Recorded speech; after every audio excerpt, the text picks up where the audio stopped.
Resourceful Designer, episode 225, Creating Systems.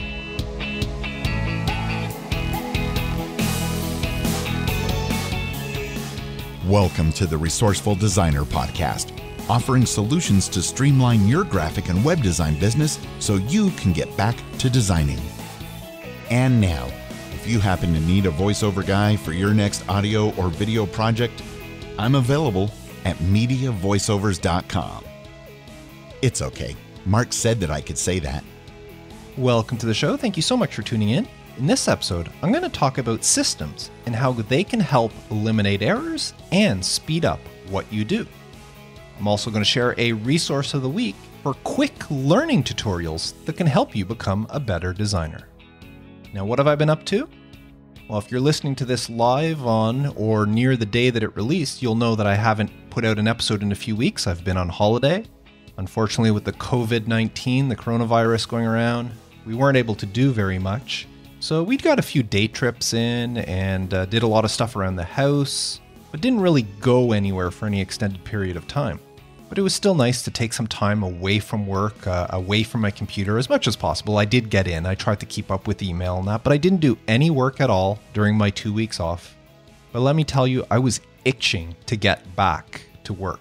And it's kind of funny. We were off the last 2 weeks of July, and I completely forgot that the first Monday in August is a holiday. So our 2 weeks were leading up to that long weekend, and I was all ready to get back to work on Monday. I was actually looking forward to getting back to work. And my wife told me on the Saturday, she says, "You don't work Monday, you work Tuesday. Monday's a holiday." And it's like, oh man, I actually felt a little deflated because I was looking forward to getting back to work.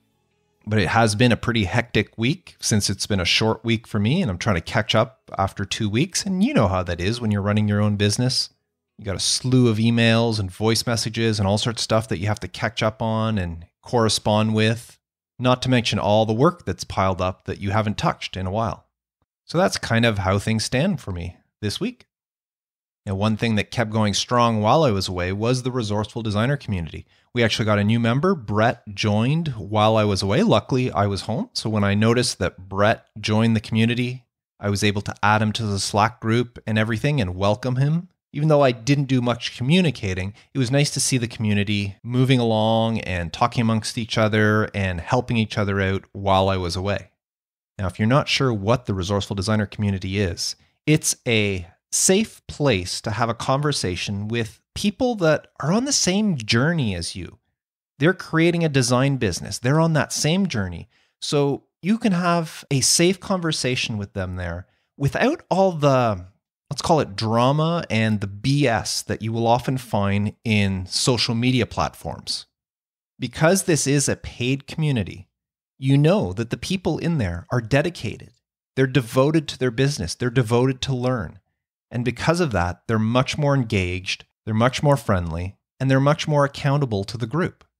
So there's a lot of stuff going on in the community, a lot of communication, a lot of talking, a lot of helping, a lot of advice, a lot of critiquing, and just a lot of getting to know each other. And in times like these, having some close peers, some people in the industry that you are not directly competing with, that you can talk to, bounce ideas off of, and all of that, that's an invaluable service. And I wish I had something like that when I first started out my business. So if you're in a situation where you want to have a safe place to have a conversation with your fellow peers without all that drama and BS that you find on social media platforms, then why don't you check out Resourceful Designer Community at resourcefuldesigner.com/community. We would love to have you. And now, this week's resource of the week. Now you'll have to bear with me here. This week's resource is TikTok. Yes, that TikTok. The one right now that at the time I'm recording this, President of the United States, Donald Trump, is talking about banning, unless I'm not going to get into the politics. But yes, it's a social media platform. And no, it's not just for 13-year-old girls. There's a lot of adults and people our age on TikTok. And the reason I want to share it as a resource is not for all the dancing and singing and all the other stuff. But there are actually some great people on there sharing some great design tips and tutorial tips. And I can tell you, during my 2 weeks off, I've been scrolling through and I've been following a bunch of people on TikTok.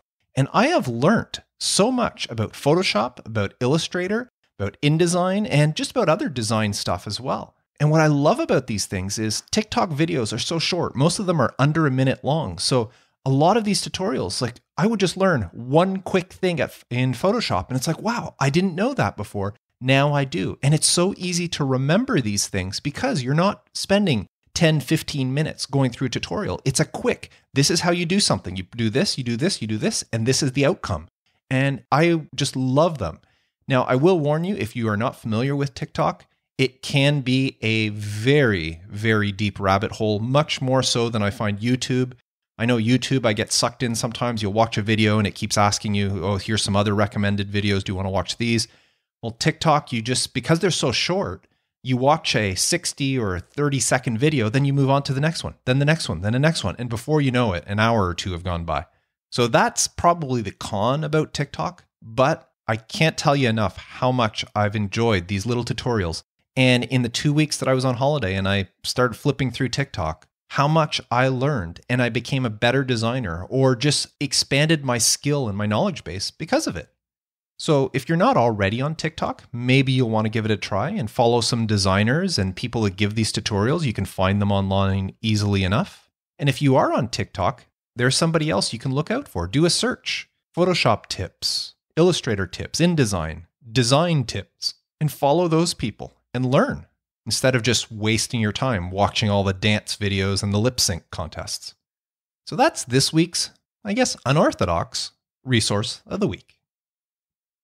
And now, creating systems. Because I had been away for so long, I wasn't sure what I was going to do for the podcast. So I was looking through my list of possible topics. I have a long list of topics that I can discuss at any point. And I was trying to figure out which one I wanted to do. And that's when Mike, who is a member of the Resourceful Designer community, he posted in our Slack group some frustrations he was having with one of his clients. You see, Mike built and manages and he updates an e-commerce website for a client. Now, his frustration is that every time his client has a new product that they want added to the website, Mike says it's like pulling teeth to get the required content from them. The client may send him the photo and the title of the product, but they won't tell him how much it costs or what the shipping costs will be. Other times, the client won't give him the proper description of the product, or they won't tell him if it comes in different colors or different sizes. Other times, depending on what the product is, they won't tell him if they're sold individually or if they're sold in packs of 5 or 10 or whatever. So Mike is stuck emailing his client back and forth multiple times before he can finally have all the information he needs in order to add the product to their website.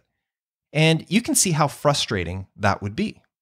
Well, that got me thinking of a similar situation that I had with a client several years ago, and how my own frustrations led me to create systems that not only addressed those issues, but turned what quickly was becoming a nightmare of a client into somebody that I actually enjoyed working with.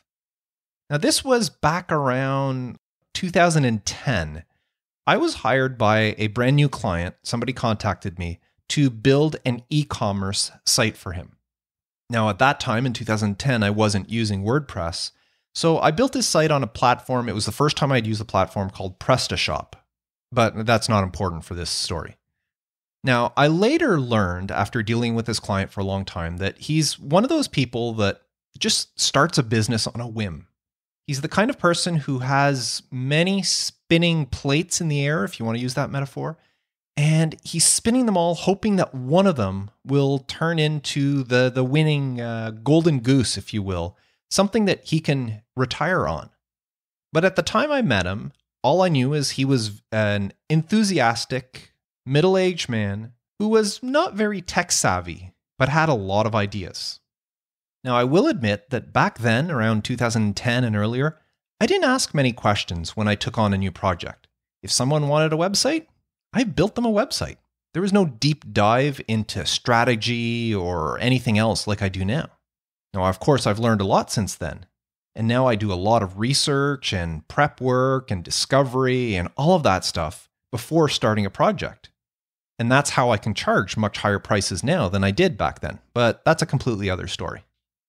But back then, he simply told me what he wanted his website to do, and I'd build it for him, no questions asked.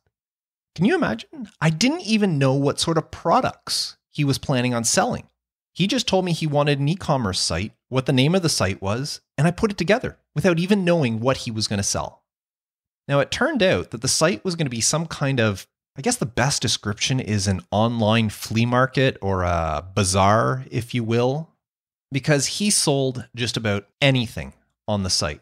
And most of the stuff were completely unrelated to one another.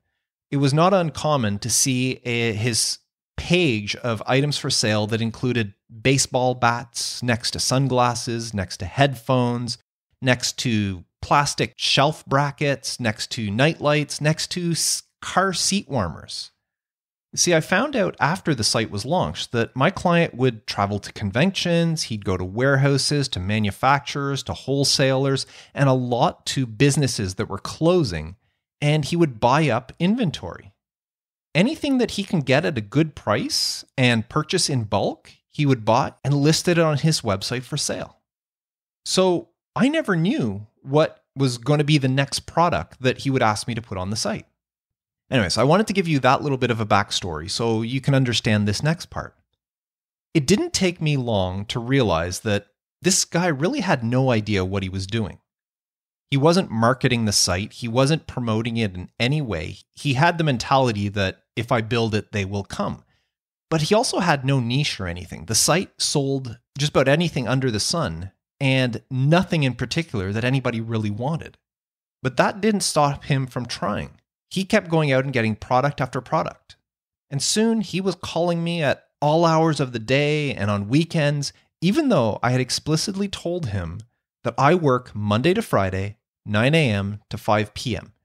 He would call and I wouldn't pick up the phone, but he'd leave a message saying, "Oh, I didn't realize what time it was," or ask if I know you work from home, but if you have time this evening, can you do this? And anyways, you get the picture. Now, similar to Mike's situation that I told you earlier, anytime my client had a new product for me to list, I would have to fight with him until I had all the content I needed before adding it to the site. Sometimes he'd just say, "Well, here's a photo and a title. Can you just go ahead and add this to the site now and I'll get you the other information later?" And stupid me, I would oblige. And of course, he wanted every product that he sent my way added to the site ASAP. Now, I will tell you that the only caveat to all of this was that even though at the time I was charging him by the hour, and you can imagine how many hours would just rack up because of all the mess that this was, and yes, they did, but this guy never once questioned my price, and he paid his invoices on time, which was more than I can say for some of my other clients. So in that aspect, he was great to work with. I can charge him anything I wanted, and he paid. So even though I was making good money off of him, he was still becoming a real pain to deal with. Now, a couple of weeks after the site launched, I put my foot down. I didn't want it to get any further. And I decided that it's time to put some systems in place in order to just save my sanity. So first thing I did was I changed the terms of our agreement. Now, back then in 2010, I'll be honest, I wasn't using contracts. So if I wanted to change the terms, I just did. There was nothing signed between us to say otherwise. Nowadays, I do things a little bit differently, but I also take a lot more time up front to study and make sure everything's going to work before the contract is issued. But what I decided to change was I was going to continue to charge him by the hour for any work I did on his website other than adding products. So if the site needed an update or if it required a new page or new category, I would charge him by the hour. But for products themselves, I told him I was going to start charging him $50 for the first product and $30 for each subsequent product that he sent me on a given day. So if he sent me 3 products on one day, it would be $50 for the first one and $30 for the other 2. And if he sent me another product on the following day, I would charge him $50 for it. So that was the first system I put in place. And what that did was it stopped the random emails or the random phone calls that he would send or give, asking me to do things in a rush at all hours or days of the week. If the client wanted to save money, he would just gather all the products up and send them to me all at once, which was great. I also told him that there's no ASAP thing anymore. it would take me up to 72 hours from the time I received the information to add the product to his website. And that did not count weekends. I did tell him that if I was able to, I'd get it done faster, but he was not to pester me or bother me until 72 hours had passed. Now, the second system I put in place was to create an online product submission form for this client, something that he can use in order to send me the information. So I told him I didn't want to receive anything else by email. If he emailed me products information, I would not accept it. He had to use this form. So I created a form. It was online. It was it was a page on his website that I gave him a link to, but you couldn't link to it from within the site.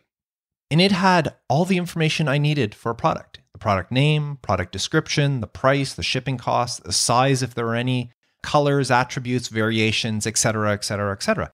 All the information I needed for his product on one form. And I made most of those fields on the form mandatory so that he couldn't submit the form until he had filled it out. So if he forgot to put a description, he couldn't send the form to me. If he forgot to add a photo, he couldn't send the form to me. And I made some of the fields, not fields, but I made some radio buttons for some things. So for example, I'd ask a question, does this product come in different colors? And then there would be a yes or no radio button. So he had to press either yes or no. If he said no, fine. If he said yes, then there was a field he had to fill out that would list the colors. And finally, as I said, there would be a button for him to attach photos as he sent me the form. Now, I wish I knew. I don't remember what platform I used to create that. Since then, I now use Gravity Forms, and it's so easy to create a form like this. But I'd created something on his site, and putting these two systems in place, one just explaining the pricing strategy I was going to do to stop him sending me products randomly throughout the week, and one that would allow me to collect all the information I needed in one shot. These two systems are what turned this client, this nightmare of a client, into someone that I actually enjoyed working with. Not only that, but after I put these two systems into place, suddenly the client started taking me more seriously. Now, you can imagine that after hearing the description of the site, it didn't really last that long. I think it shut down I probably worked on it for about 2 years with him. And then finally, he just decided not to renew the site because he was losing money on the whole project, which you can understand why. So we shut down the site and I never heard from the client again.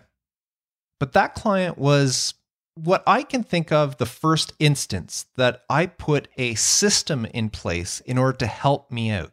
Now, I'm sure I had stuff beforehand, but that's the one I could really remember that really made a difference and really made me think about systems. Now, of course, there are other types of systems than just this. I use all kinds of them these days. There's questionnaires, marketing and sales funnels can be considered systems. Your social media strategy. If you have a strategy for social media other than just randomly posting whenever you think about it, if you actually schedule stuff, that's a system you have in place.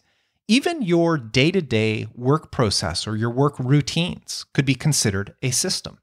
Not only do systems make your job easier, but they can drastically speed up your tasks and they make it very easy to delegate something should you need to. For example, I have a system that I use for setting up every new website I build. You can call it a checklist if you will, but it's my step-by-step process for getting a WordPress website up and ready for me to start building. And it includes installing certain plugins, setting up WordPress a certain way, installing the Divi theme, and just getting everything ready for me to have a blank slate. But it's all that prep work. I have a checklist, which is my system, so that I know that every website I start will be the exact same blank canvas. I also have a system in place for launching a site once I'm done designing it. And this system is another checklist to make sure that nothing is forgotten. I go through this list to make sure that everything I needed to do has been completed before the site goes live. I have another system that I use for my podcast artwork clients. That one there is a questionnaire, but it's still a kind of system. Every time I meet with a client over video chat, I pull out my list of questions and I make sure while we're having our conversation that each one of my questions is addressed. I'll ask some of them, and some of them get answered just during the conversation, and I'll mark it down. But before I get off the video chat with my client, I go through that list and make sure that everything is addressed. And that makes my job so much easier. I never have to contact a client afterwards saying, I forgot to ask you this one thing, because I look down my list and make sure everything is asked. It's very thorough. I have another system in place for prepping and recording and editing and publishing this podcast. It's how I've been able to do it on a regular basis for the past 5 years. And systems can help your business to grow. Once you have systems in place, it's very easy to delegate something to someone else. I can easily find somebody to set up my WordPress websites for me because I have a system of how I want my blank canvas. I know what plugins I want installed. I know what theme. I know what settings I want in WordPress. I could easily give that to somebody else and say, I have a new website here. Can you set it up for me? And then they would do it all and let me know, Mark, your website's ready for you to start designing. The same thing with the launch checklist, that system. I can give that to somebody else and say, can you check all these things to make sure everything is okay before we launch the site? And if I ever hire a project manager for my podcast branding business, they could easily use the questionnaire that I have, and they could video chat with the client and get the exact same information that I get. Because of the system I have in place, I'll know that they won't miss anything. As long as they check off that every question has been answered, I'll have all the information I'll need, even though I didn't actually talk to the client. I don't anticipate that because I really like talking to the clients, but who knows? Maybe at some point, I'll decide to step back from that and hire somebody else to do that. So systems make me a more efficient designer. They make me a more efficient business person. They help me streamline everything I do, and they free up time. That's time that I can use for other things. I'm not wasting time because I have these systems in place that keep me on track for what I'm doing. And systems can do the same thing for you. In fact, I bet you already have systems in place. You just might not be thinking of them as systems. But I'm sure there's stuff you do regularly, your routines, that fall under this category. But now that you thought of them as systems, I put that thought in your head, maybe you'll start thinking of some other ways that systems could help you, that they can help you become more efficient. Maybe it's putting something in place to help you in a situation similar to Mike's or what I had. Create a form for your client to fill out and submit. Maybe it's a schedule for your social media or your other marketing material. Maybe it's a step-by-step process that you use every time you onboard a client. Systems could only make you a better designer and a better business person. So give them more thought and let me know. I would love to know what systems you currently have in place and what's working for you. Leave me a comment on this episode at resourcefuldesigner.com/episode 225. I want to remind you that the Resourceful Designer community is there for you if you're looking for a safe place to have a conversation with people on the same journey that you're on. A place that doesn't have all the drama and all the BS that you find on social media platforms and other places. If that sounds like a good place for you, please visit resourcefuldesigner.com/community. And remember my tip of the week. Check out the short, quick design-related tutorials that you can find on TikTok. But be warned, it is a rabbit hole, and don't blame me if you discover you've wasted hours just scrolling through the feed, no matter how much fun you have doing it. So thank you very much. I am Mark Decote, wishing you all the best with your design business, and reminding you to stay creative.